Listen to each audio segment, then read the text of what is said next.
memang pengalaman beberapa daerah sebenarnya banyak daerah itu seringkali lupa tadi soal apa sih sebenarnya isu strategis yang dihadapi oleh Banjarnegara. Ya kan?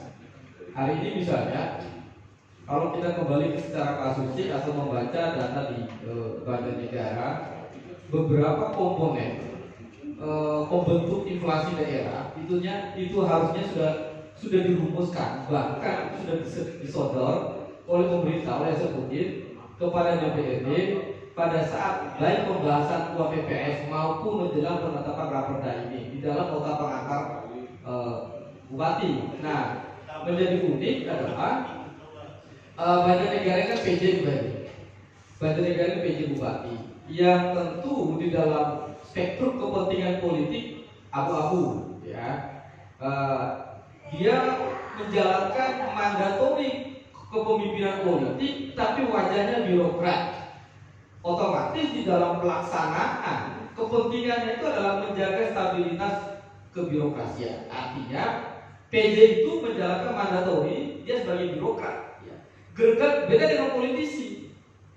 Politisi di dalam kebijakan, diskresi apapun yang diambil di dalam rangka mencapai visi misi yang diemban, ya, yang diproses ketika proses politiknya. Gitu. Kalau PJ ini kan dia bermain zona nyaman, maka disinilah saya selalu bilang posisi DPRD ketika head to head dengan birokrat seperti ini adalah kembali ke kitohnya apa? Ya sebagai politisi.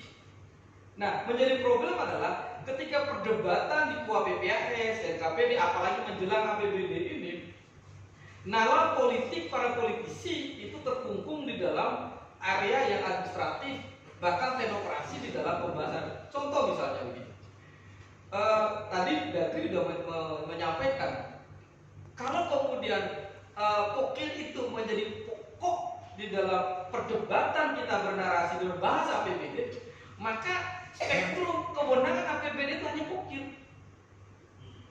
Tetapi kalau kemudian di dalam perebut atau perdebatan soal pembahasan KUAPPAS dan penetapan rancangan APBD itu adalah ini loh, Pak Bupati, PJ Bupati di APBD, kami butuh naskah yang jelas soal risalah. Apa sih komponen-komponen pembentuk atau berpotensi membentuk terjadinya inflasi Kabupaten Banjarnegara?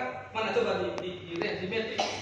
Lalu kemudian berdasarkan seluruh isu strategis atau faktor pembentuk inflasi tadi itu, bagaimana kesiapan postur belanja kita? Nah, karena kita ketahui apalagi ini bicara soal datnya, dat sudah emak, dia sudah ditentukan belanjanya apa. Ya besok DAU juga sama, data DAU juga sudah ditentukan. Di dalam situ ada komponen penggajian P3K, lalu kemudian unsur pendidikan, kesehatan, PUPR, ada penambahan persentase situ. Yang hari ini Banjarnegara DAU-nya 1,2 triliun misalnya begitu. Lalu posisi atau pos anggaran dari mana untuk membiayai tadi inflasi tadi itu. Nah, sehingga perdebatan kembali ke tadi soal BTT.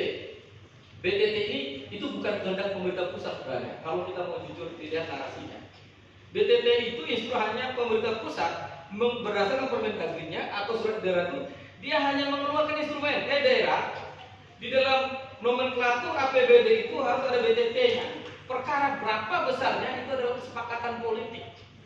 Nah, pertanyaan saya adalah yang kita sepakati dengan PJ Bupati itu ada pada ruang wilayah mana dalam struktur indikator pembentuk inflasi tadi? Atau jangan-jangan kita hanya bersepakat soal deal-dealan berapa alokasi dana pemilu misalnya, hanya itu. Ya. Tetapi saya membaca, dengan saya membaca data, saya melihat hampir tidak ada instrumen-instrumen strategi yang disampaikan oleh eksekutif DAPD kepada DPRD soal apa sih isu strategis kita yang berpotensi menjadi inflasi bahkan resesi ekonominya Banjarnegara. Kita ketahui baik 2023-2024 Banjarnegara ditetapkan sebagai kemiskinan ekstrim. Turunan dari situ apa sebenarnya?